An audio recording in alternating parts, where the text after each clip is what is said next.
Je m'appelle Blandine, je suis mariée avec Arthur depuis 8 ans.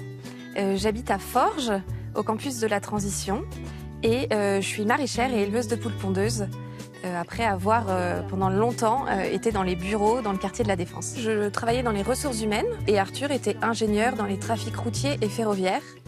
Donc notre autoroute, c'était de continuer comme ça, de gagner pas mal d'argent, sans plus se poser de questions. Bonjour, bienvenue à tous sur notre parcelle.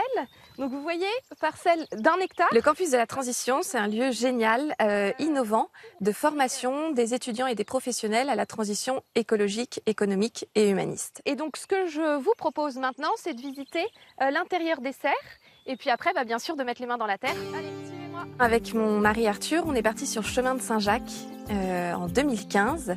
Et là, tous les deux, au contact de la nature, on a vécu une conversion écologique.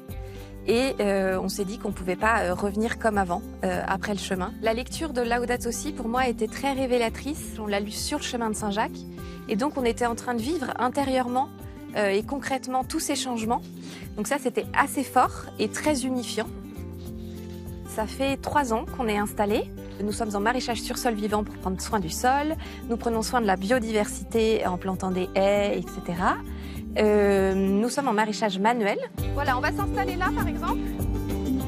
Sur notre parcelle, ça c'est quelque chose de très important pour nous.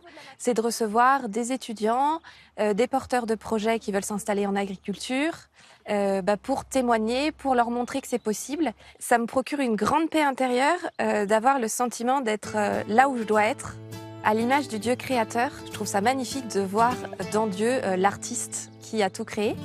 Et moi, j'ai envie aussi de prendre mon pinceau, en quelque sorte, et de participer à sa création.